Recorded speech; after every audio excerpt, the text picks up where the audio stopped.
सफलता का अर्थ है सफल जीवन। इस धरती पर शांति, आनंद और प्रसन्नता से भरपूर लंबे जीवन को ही सफल जीवन कहा जा सकता है। ईसा मसीह के अनुसार ऐसे गुणों का अनंत अनुभव चिरस्थायी जीवन है। जीवन का यथार्थ जैसे शांति, सामंजस्यता, प्रतिष्ठा, सुरक्षा और प्रसन्नता अमूर्त है। ये सब मनुष्य की गहराइयों से निकलते हैं। इन गुणों पर अपना ध्यान केंद्रित करने से हमारे अवचेतन में स्वर्ग का खजाना बनाते हैं। यह वह जगह है जिसको कीट और जंक नहीं खाते और जहां चोर पहुंचकर चोरी नहीं कर सकते। आइए सफलता के 3 चरणों के बारे में बात करते हैं। सफलता का पहला चरण है उस काम का पता करें जिसे करना आप पसंद करते हैं, उसे करिए। सफलता अपने कार्य से प्रेम करने में है। यदि एक व्यक्ति मनोवैज्ञानिक है तो केवल डिप्लोमा होना और उसे दीवार पर टांगना काफी नहीं है। उसे समय के साथ चलना होगा। उसे सम्मेलनों में जाना और मन को सम्मेलन की पढ़ाई और इसकी कार्यशैली समझाते रहना होगा। एक सफल मनोवैज्ञानिक क्लिनिक जाता है और नवीनतम वैज्ञानिक लेख पढ़ता है। आम शब्दों में कहा जाए तो उसे सबसे विकसित प्रणालियों का ज्ञान है जिससे वह मानव पीड़ा को कम कर सके। एक सफल मनोचिकित्सक या डॉक्टर के दिल में मरीज का हित सर्वोपरि है। कोई यह भी कह सकता है, मैं ऑपरेशन के लिए पहला कदम कैसे उठाऊं, मुझे नहीं पता इसे कैसे करना है। इस स्थिति में निम्नलिखित प्रकार से मार्गदर्शन के लिए प्रार्थना कीजिए। मेरे अवचेतन मस्तिष्क का अनंत ज्ञान मुझे जीवन में मेरी स्थिति दिखाता है। इस प्रार्थना को चुपचाप, सकारात्मक ढंग और प्यार से अपने मन की गहराइयों से कहें। जब आपका विश्वास और आस्था बनी रहती है तब जवाब आपके पास एहसास, आभास या किसी विशिष्ट मार्ग की प्रवृत्ति की तरह आएगा। यह आपके पास स्पष्ट रूप से, शांतिपूर्वक और अंदर की शांत जागरूकता की तरह आएगा। सफलता का दूसरा चरण कार्य के किसी विशेष विभाग में विशेष अज्ञाता लाने में दूसरों की अपेक्षा ज्यादा ज्ञान और जानकारी का होना है। उदाहरण के तौर पर, यदि एक युवा व्यक्ति रसायन को एक व्यवसाय की तरह चुनता है तो उसे उसके कई विभागों में से किसी एक पर अपना ध्यान केंद्रित करना चाहिए। उसे अपना पूरा समय और ध्यान चुने हुए उस विशिष्ट विभाग पर देना चाहिए। उसे पूरे उत्साह के साथ उस क्षेत्र के बारे में जो कुछ सूचना भी उपलब्ध है उसे जानना चाहिए और यदि संभव हो तो उसे दूसरों की अपेक्षा अधिक ज्ञान होना चाहिए। इस युवक को अपने काम में पूरा समर्पण और दुनिया की सेवा करने की इच्छा होनी चाहिए। आपके बीच में जो सबसे बड़ा है उसे अपना गुलाम, सेवक बनने दीजिए।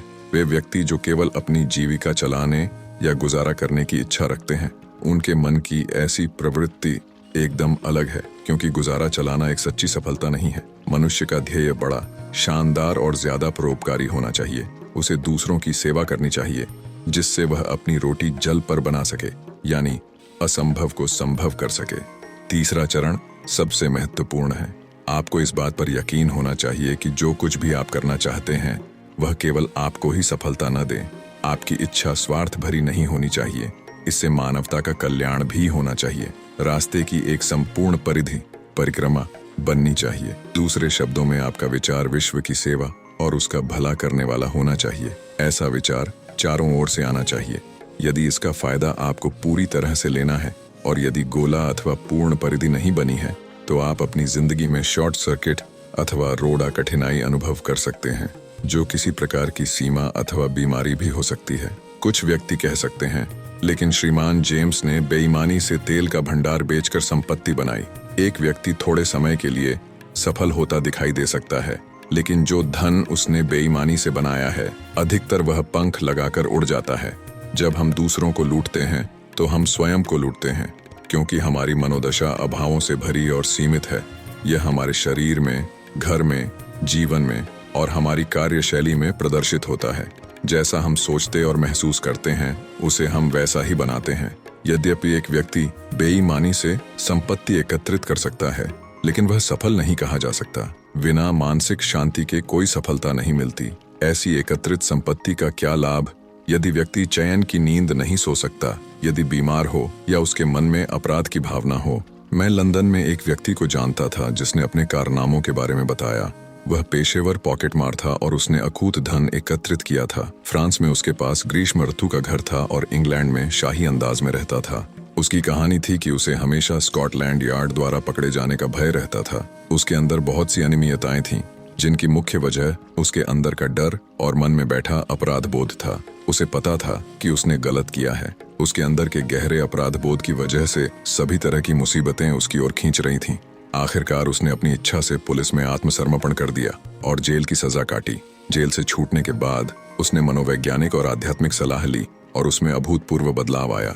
वह काम करने लगा और एक ईमानदार और नियम पालन करने वाला नागरिक बना और अब वह बहुत खुश था। उसे वह कार्य करने को मिला जो उसे करना पसंद था। एक सफल व्यक्ति अपने काम से प्यार करता है और अपने को पूरी तरह व्यक्त करता है। सफलता संपत्ति एकत्रित करने के बजाय ऊंचा आदर्श प्राप्त करना है। सफल वह व्यक्ति है जिसके पास महान मनोवैज्ञानिक और आध्यात्मिक समझ है। आज कई महान उद्योगपति सफलता के लिए अपने अवचेतन के सही उपयोग पर निर्भर हैं।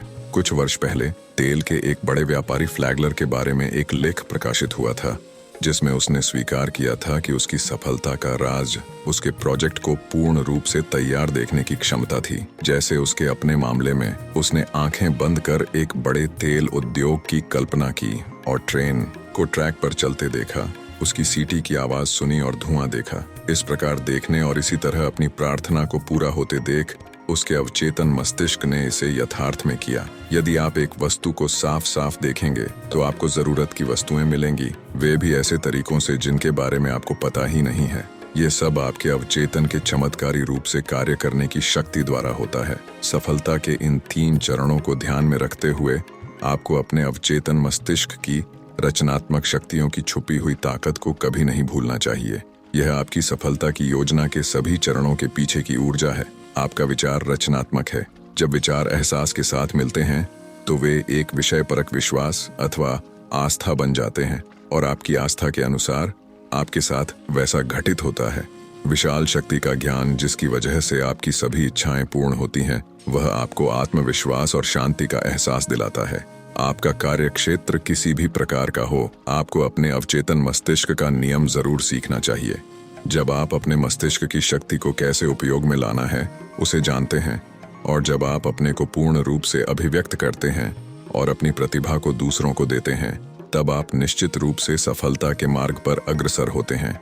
यदि आपका कार्य ईश्वर के कार्य अथवा इसके किसी भी हिस्से से संबंधित है तो ईश्वर अपनी प्रकृति के अनुसार आपके लिए है, फिर आपके विरोध में कौन हो सकता है। अर्थात इस पृथ्वी अथवा स्वर्ग में कोई ऐसी शक्ति नहीं है जो आपको सफल होने से रोक सके।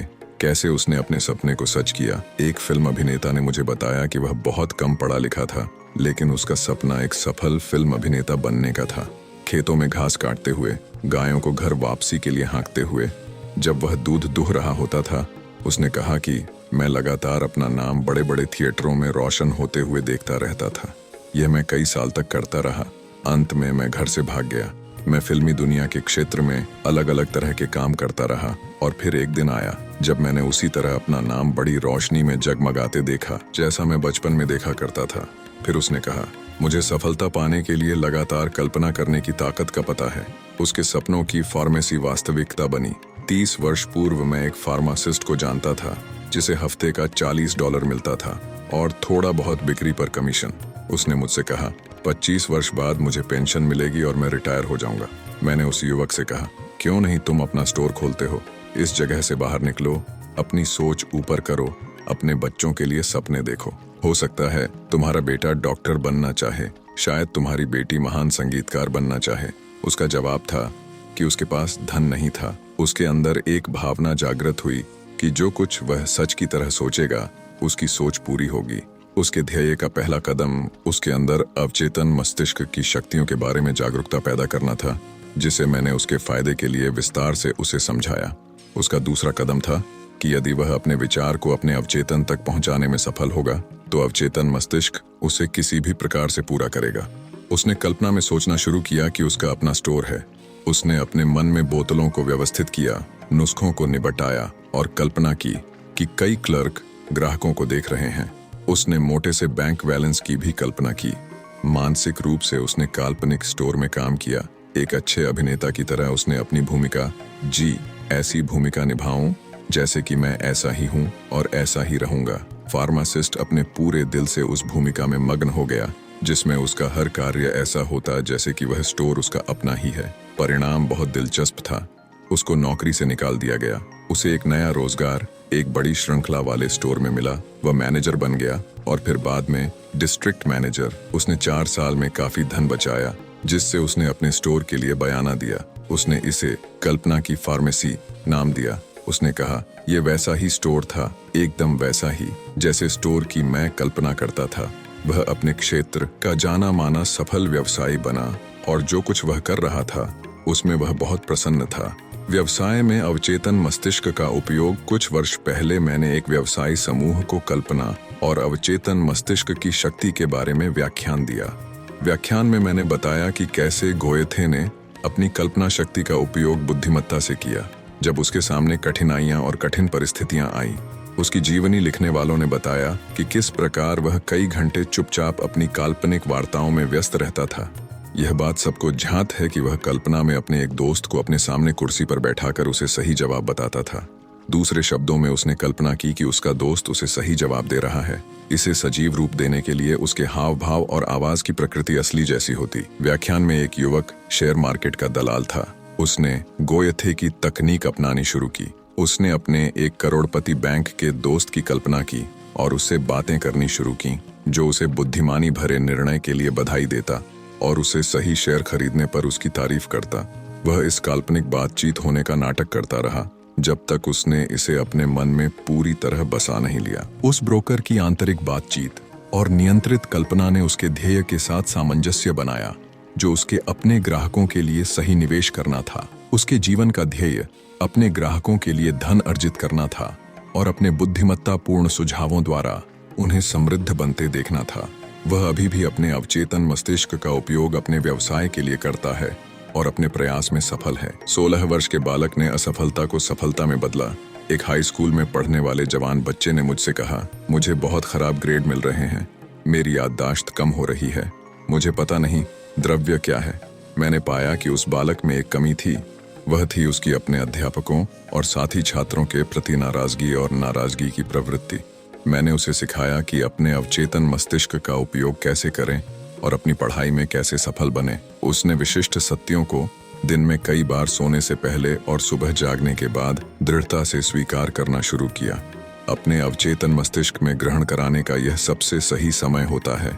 उसने निम्नलिखित विचार को दृढ़ता से कहा, मैं जानता हूं कि मेरा अवचेतन मस्तिष्क यादों का भंडार है। यह जो कुछ मैं पढ़ता और अपने अध्यापकों से सुनता है वह बना रहता है। मेरी याददाश्त उत्तम है और मेरे अवचेतन मस्तिष्क की अनंत बुद्धिमत्ता लगातार वे सभी जानकारियां जिनकी मुझे अपनी परीक्षा के लिए जानने की जरूरत है, चाहे वे लिखित अथवा मौखिक हों, सब कुछ बताती रहती है।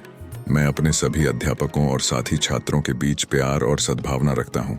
मैं दिल से सभी के लिए सफलता और शुभकामनाओं की इच्छा रखता हूँ। यह युवक अब ज्यादा आजादी का आनंद ले रहा है जितना उसने कभी नहीं जाना। अब उसे सभी विषयों में ए ग्रेड मिल रहे हैं। वह निरंतर अपनी माँ और अध्यापकों को पढ़ाई में अपने सफल होने की बधाई देने की कल्पना करता रहता है। खरीदने और बेचने में कैसे सफलता पाएं?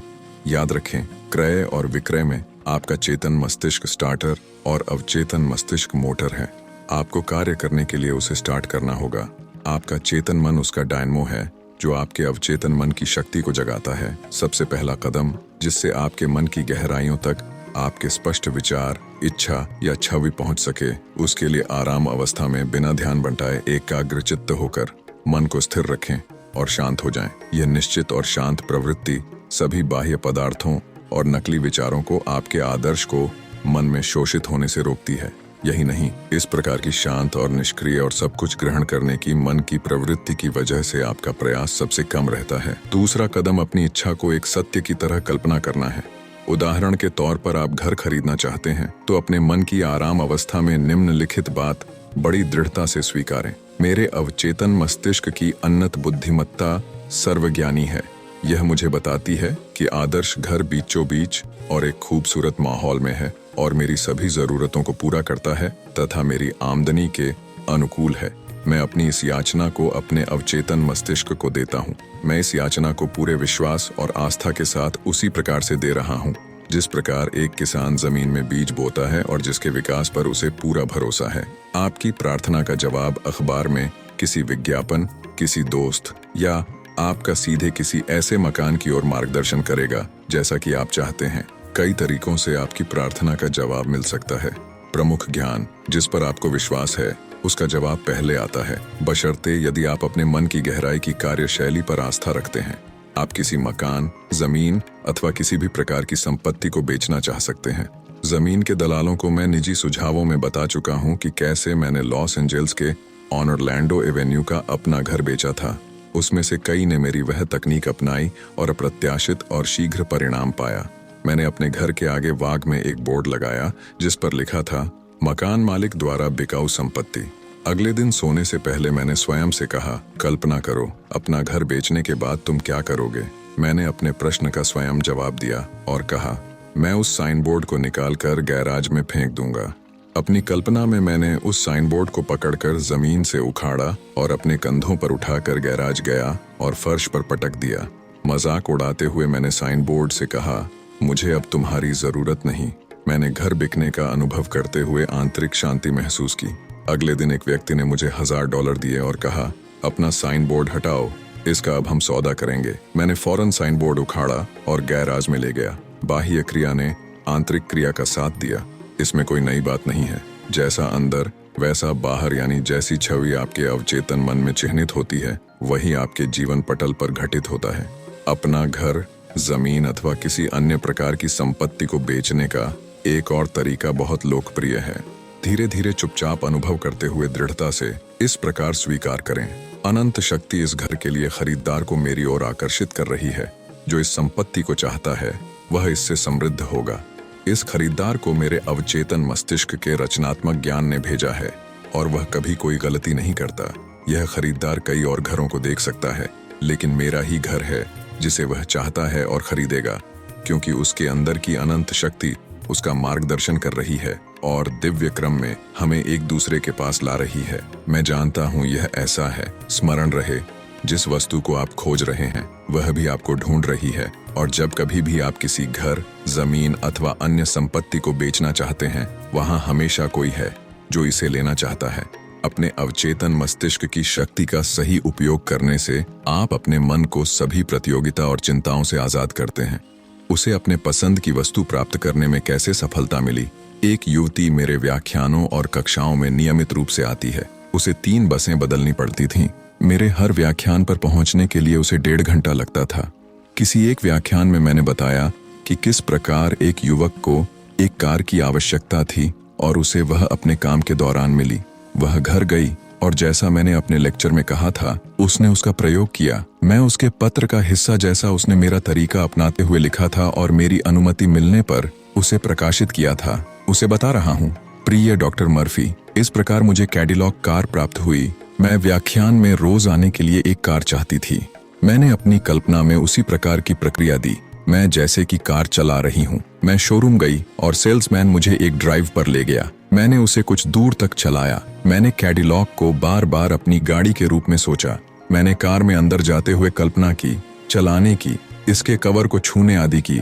लगातार 2 हफ्ते से ज्यादा समय तक इसको कल्पना की। पिछले हफ्ते मैं आपके व्याख्यान में कैडिलॉक में चलकर आई। ईगलवुड में मेरे अंकल गुजर गए और उन्होंने अपनी कैडिलॉक और पूरी संपत्ति मेरे नाम कर दी थी। कई प्रतिभाशाली अधिकारियों और व्यवसायियों द्वारा अपनाई गई सफल तकनीक। कई व्यवसायी जो शांतिपूर्वक निराकार शब्द सफलता का उपयोग दिन में बार बार करते हैं जब तक उन्हें यकीन नहीं हो जाता कि सफलता उनकी है। उन्हें पता है कि सफलता के विचार के अंदर ही सफल होने के सभी जरूरी तत्व मौजूद हैं। इसलिए अब आप बार बार आस्था और विश्वास के साथ सफलता शब्द को दोहराएं।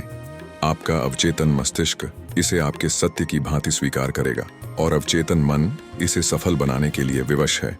आप अपने व्यक्तिनिष्ठ आस्थाओं, चिन्हों और इरादों को व्यक्त करने के लिए मजबूर हैं। सफलता का आपके लिए क्या मतलब है? जाहिर है आप अपने घर, जीवन और अन्य के साथ संबंधों में सफल होना चाहते हैं। आप अपने चुने हुए कार्य क्षेत्र में सफल होना चाहते हैं। आप एक सुंदर घर और अच्छा, आरामदायक और खुशहाल जीवन जीने के लिए पर्याप्त धन चाहते हैं। आप अपनी प्रार्थना और अवचेतन मस्तिष्क की शक्ति के संपर्क में सफलतापूर्वक रहना चाहते हैं। आप व्यवसायी हैं क्योंकि आप जीवन के व्यवसाय में हैं। एक सफल व्यवसायी बनिए, यह कल्पना करते हुए कि आप वही कर रहे हैं जिसे आप करना पसंद करते हैं और वही वस्तुएं प्राप्त कर रहे हैं जिनकी इच्छा आप रखते हैं। कल्पनाशील बनिए, मानसिक रूप से सफल स्थिति की वास्तविकता का अनुभव करें और उसमें भाग लें। इसकी आदत डालिए। हर रात सोते समय सफलता को अनुभव करते हुए पूर्ण रूप से निश्चित होकर सोएं। इसके फलस्वरूप आखिर आप अपने अवचेतन मस्तिष्क में इस विचार को रोकने में सफल होंगे।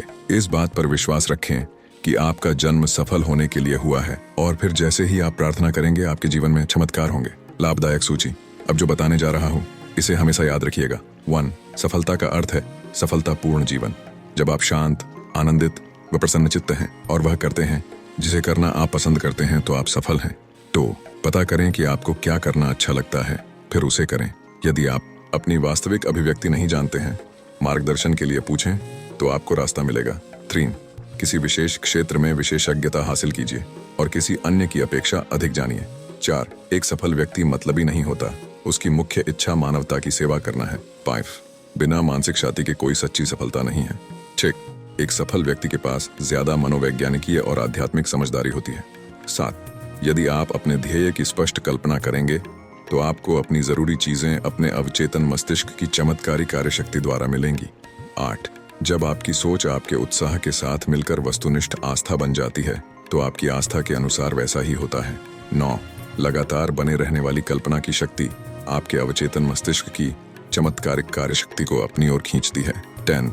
यदि आप अपने कार्य में प्रोन्नति चाहते हैं तो अपने नियोक्ता, सुपरवाइजर या किसी अपने प्रिय द्वारा प्रमोशन होने पर आपको बधाई देने की कल्पना करें।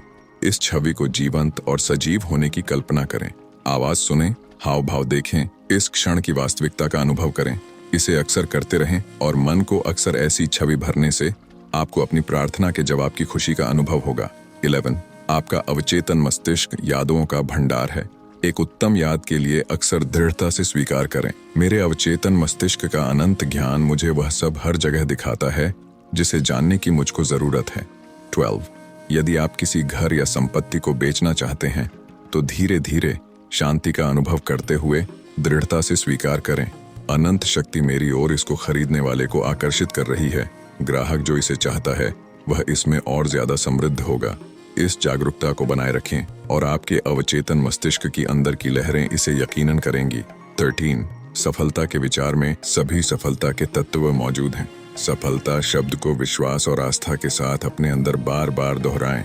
अवचेतन इसको सफल बनाने के लिए विवश होगा। अमेरिकी मनोविज्ञान के जनक विलियम जेम्स ने कहा था कि 19वीं शताब्दी की महान खोज विज्ञान के क्षेत्र में नहीं हुई, उस शताब्दी की सबसे बड़ी खोज विश्वास द्वारा अवचेतन की शक्ति की थी। प्रत्येक मानव में शक्ति का असीमित भंडार है जो दुनिया की किसी भी समस्या को खत्म कर सकता है।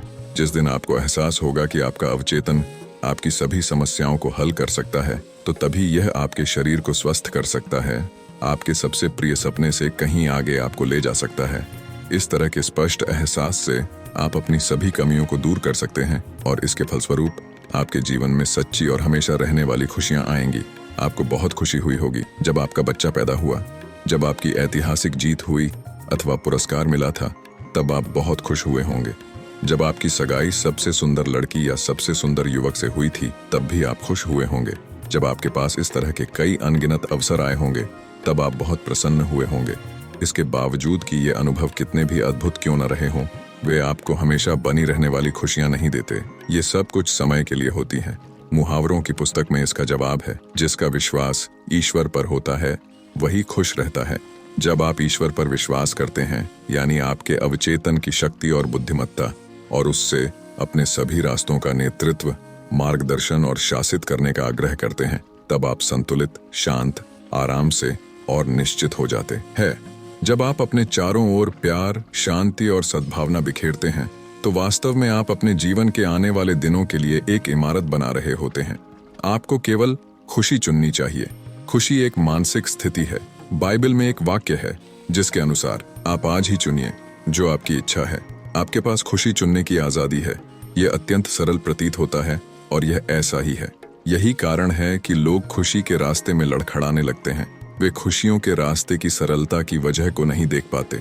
जीवन की महान वस्तुएं सरल, ऊर्जावान और रचनात्मक होती हैं। वे खुशहाली और प्रसन्नता को उत्पन्न करती हैं। सेंट पॉल आपको निम्नलिखित शब्दों द्वारा दिखाते हैं कि कैसे आप ऊर्जावान हैं और प्रसन्नता को पा सकते हैं।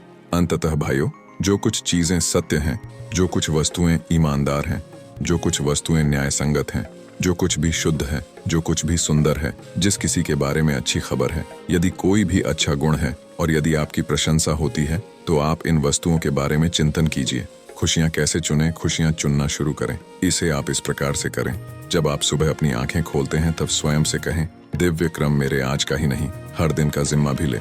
आज दिन के मेरे सभी कार्य अच्छे हों। मेरे लिए यह एक अद्भुत दिन है। आज की तरह कभी कोई दूसरा दिन नहीं होगा। दिव्य शक्ति मेरा पूरे दिन मार्गदर्शन कर रही है। जो कुछ भी मैं करूंगा वह फूलेगा और फलेगा। मेरे चारों ओर दिव्य प्रेम है। यह मुझे अपनी बाहों में लपेट लेता है और मैं शांति से आगे बढ़ता हूँ। जब कभी भी मेरा ध्यान उस चीज जो अच्छी और रचनात्मक है उससे विमुख होता है, तब मैं सुंदर और अच्छी रिपोर्ट वाले को फौरन वापस ले आता हूँ। मैं आध्यात्मिक हूँ और मानसिक चुंबक मेरी ओर उन चीजों को आकर्षित करती है जो मुझे आशीर्वाद देते हैं और मेरी उन्नति में सहायक हैं। आज के दिन मैं जो कुछ भी करूंगा उसमें उत्तम तरीके से सफल रहूंगा। अपना हर दिन इस प्रकार से शुरू कीजिए, तब आप एक खुशहाल व्यक्ति को चुन रहे होंगे। उसने प्रसन्न रहने का स्वभाव बना लिया। कुछ वर्ष पूर्व मैं आयरलैंड के पश्चिमी तट के कोनेमारा स्थान पर फैनर के घर करीब एक सप्ताह के लिए रुका। वह हमेशा गाता और सीटी बजाता रहता और हमेशा अच्छे मूड में रहता। मैंने उससे उसकी प्रसन्नता का राज पूछा तो उसका जवाब था, खुश रहना मेरा स्वभाव है। हर सुबह जब मैं जागता हूँ और हर रात को जब मैं सोता हूँ, तब मैं अपने परिवार को, फसल को, पशुओं को आशीर्वाद देता हूँ और इतनी अच्छी फसल के लिए ईश्वर को धन्यवाद देता हूँ। इस किसान ने करीब 40 साल पहले से ऐसा करने का स्वभाव बना लिया था। जैसा कि आप जानते हैं, जिन विचारों को निरंतर दोहराया जाता है वह एक आदत बन जाती है। उसने पाया कि प्रसन्नता एक आदत है। आपको प्रसन्न रहने की कामना करनी चाहिए। प्रसन्न रहने का एक महत्वपूर्ण बिंदु है, आपको ईमानदारी के साथ सच्चे हृदय से खुश रहने की कामना करनी चाहिए। कई व्यक्ति जो काफी समय से दुखी, नकारे हुए और परेशान हैं और वे किसी आश्चर्यजनक अच्छी और खुशी भरी खबर से अचानक बहुत खुश हो जाते हैं, तो वास्तव में वे उस महिला की तरह हैं जिसने मुझसे कहा था, बहुत खुश होना अच्छा नहीं है। उन्हें अपने पुराने मानसिक तरीके की इतनी आदत हो गई है कि खुश होने पर वे सहज नहीं महसूस करते। वे पुराने परेशान और दुखी अवस्था की कमी को महसूस करते हैं और उसकी कामना करते हैं। लंदन में मैं एक महिला को जानता था जिसे सालों से हड्डी का रोग था और वह कहती थी, मेरा हड्डी का रोग आज बहुत खराब है, मैं बाहर नहीं जा सकती, मेरी यह बीमारी मुझे परेशान करती है। इस वृद्ध महिला को अपने बेटे और पड़ोसियों से बहुत ध्यान मिलता था। उसे अपनी परेशानी बहुत अच्छी लगती थी, ऐसा उसका कहना था। यह महिला वास्तव में खुश नहीं रहना चाहती थी।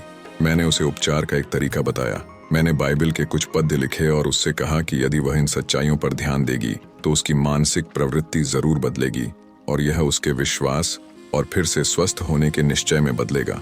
वह उसमें इच्छुक नहीं थी। कई व्यक्तियों में इस तरह की विशिष्ट मानसिकता, निष्क्रिय आदत होती है जिसकी वजह से वे दुख और परेशानी का आनंद लेते हैं। दुख को क्यों चुनना? कई व्यक्ति निम्नलिखित प्रकार के विचारों को स्वीकार करके दुख का चुनाव करते हैं। आज काला दिवस है, आज सब कुछ गलत होगा, मुझे सफलता नहीं मिलेगी, हर कोई मेरे विरोध में है, व्यापार बुरा चल रहा है और अब यह और खराब होगा, मुझे हमेशा देरी होती है, मुझे कोई मौका नहीं देता, वह कर सकता है मगर मैं नहीं कर सकता, आदि। यदि सुबह सबसे पहले मन में इस तरह का विचार होगा तो आपके साथ ऐसे ही अनुभव होंगे और आप बहुत दुखी होंगे। इस बात का अनुभव कीजिए कि जिस दुनिया में आप रहते हैं उसका निर्णय अधिकतर वही होता है जो आपके मन में चल रहा होता है। महान रोमन दार्शनिक और सन्यासी मार्कस ऑरेलियस ने कहा था, एक व्यक्ति की जिंदगी उसके विचार बनाते हैं। अमेरिका के अग्रणी दार्शनिक इमर्सन के अनुसार एक व्यक्ति जो कुछ वह दिन भर सोचता है वही बनता है। वे विचार जिनको आप अपने स्वभाव के अनुसार अपने मस्तिष्क में सोचते हैं, उनकी आदत होती है कि वे भौतिक स्थिति में अपने को वास्तविक कर देते हैं। इस बात को सुनिश्चित करें कि आपके मन में नकारात्मक विचार, हारे हुए खराब विचार अथवा परेशानी वाले विचार न आए। अपने मन में बार बार दोहराएं कि आपको अपनी सोच के बाहर कुछ भी अनुभव नहीं होगा। यदि मेरे पास $1 करोड़ होते तो मैं सुखी होता। मैं कई बार पागल खाने कुछ व्यक्तियों से मिलने गया जो करोड़पति थे, लेकिन इसके बावजूद उन्होंने इस बात पर जोर दिया कि उनके पास फूटी कौड़ी नहीं है और वे अनाथ हैं। उनको बंद इसलिए कर दिया गया था क्योंकि वे मानसिक रोगी, पागल, उन्मत्त और अवसादग्रस्त प्रवृत्ति के थे। संपत्ति स्वयं आपको खुश नहीं कर सकती, दूसरी ओर यह खुशी देने में बाधक भी नहीं है। आजकल कई व्यक्ति रेडियो, टेलीविजन, गाड़ियां, देश में मकान और निजी जहाज, एक तैरने का तालाब खरीदकर खुशी महसूस करते हैं, लेकिन खुशियों को इस प्रकार खरीदकर नहीं पाया जा सकता है। खुशी का साम्राज्य आपकी भावनाओं और एहसास में है। बहुत से व्यक्तियों की अवधारणा है कि खुशी को पैदा करने के लिए कुछ बनावटी करना पड़ेगा। कुछ के अनुसार यदि मुझे मेयर चुन लिया जाए, किसी संगठन का अध्यक्ष बना दिया जाए, किसी कॉरपोरेशन का जनरल मैनेजर बना दिया जाए, तो मैं बहुत खुश होऊंगा। सच यह है कि खुशी एक मानसिक और आध्यात्मिक स्थिति है। जरूरी नहीं है कि उपर्युक्त पद आपको खुशी दिला सकें।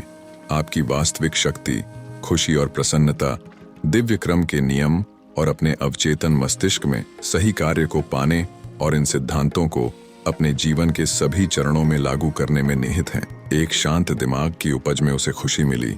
कुछ वर्ष पहले सैन फ्रांसिस्को में व्याख्यान के दौरान मैंने एक व्यक्ति का साक्षात्कार लिया जो अपने बिजनेस के कारण बहुत दुखी और परेशान था। वह एक संगठन में महाप्रबंधक था। उसके अंदर अपने संगठन के वाइस प्रेसिडेंट और प्रेसिडेंट के प्रति बहुत रोष था। उसका दावा था कि वे उसके विरोधी हैं।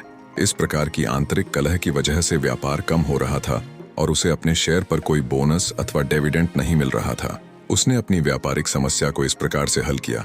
सबसे पहले उसने सुबह निम्नलिखित वक्तव्य को शांतिपूर्वक इस प्रकार स्वीकार किया: वे सभी जो हमारे कॉरपोरेशन में कार्यरत हैं, वे सभी ईमानदार, नेक नियत वाले, सहयोग करने वाले, विश्वसनीय और सबके लिए अच्छी भावना रखने वाले हैं। वे सभी इस कॉरपोरेशन के विकास, कल्याण और समृद्धि की चेन में मानसिक और आध्यात्मिक कड़ी हैं। मैं अपने दोनों सहयोगियों और कंपनी के सभी कर्मचारियों में प्रेम, शांति और सद्भावना अपने विचारों, शब्दों और कार्यों द्वारा फैलाता हूँ।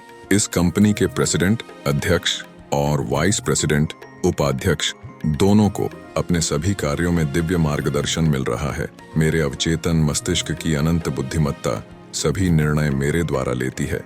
हमारे सभी लेन देन के सौदे और आपसी संबंधों में केवल सही कार्य होता है। मैं स्वयं से पहले शांति, प्रेम और सद्भावना के दूत को ऑफिस भेजता हूँ। कंपनी के मेरे सहित सभी कर्मियों के दिलों में शांति और सौहार्द की भावना सबसे ऊपर है। मैं इस नए दिन की शुरुआत विश्वास, आत्मविश्वास और पूर्ण वफादारी के साथ करता हूँ।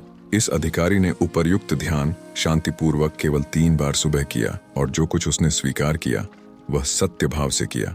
जब दिन में डर अथवा क्रोध के विचार उसके मन में आए तो वह स्वयं से कहता: शांति, सौहार्द और शांत चित्तता मुझे पूरे समय नियंत्रित करती है। जब उसने अपने मन को इस तरह से अनुशासित करना शुरू किया, तब नुकसान देने वाले भाव उसके मन में आने बंद हो गए और उसका मन शांत हो गया।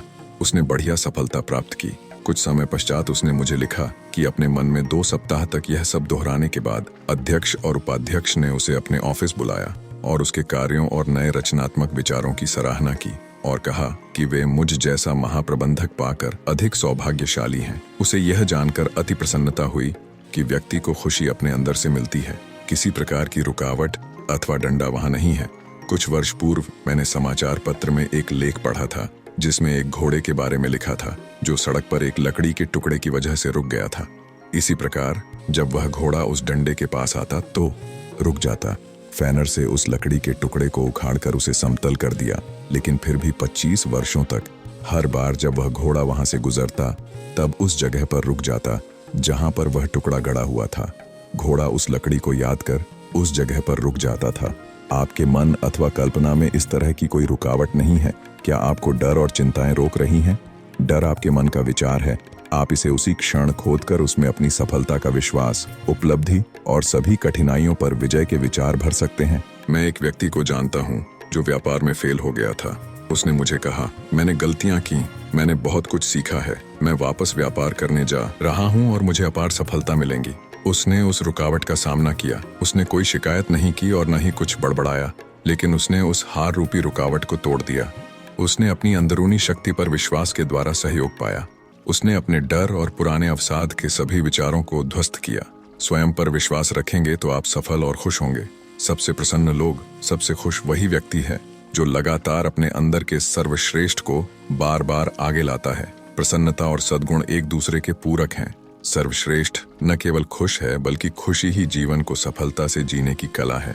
ईश्वर आपके अंदर सबसे ऊंचा और सबसे अच्छा है। ईश्वरीय प्रेम, रोशनी, सच्चाई और सुंदरता को ज्यादा से ज्यादा दिखाइए और तब आप दुनिया के सबसे खुश व्यक्ति होंगे। यूनान के वैरागी दार्शनिक एपिक्टेटस के अनुसार मन की शांति खुशी का एक ही रास्ता है। इसे दोनों समय, सुबह जब आप जागते हैं, दिन भर, और जब आप सोने जाते हैं, हमेशा ईश्वर के पास जाने के लिए तैयार रहने दीजिए। कोई भी बाह्य वस्तु आपकी नहीं है, लेकिन इन सब को ईश्वर के हवाले कर दीजिए। खुशी पाने के चरणों की संक्षिप्त सूची। 1.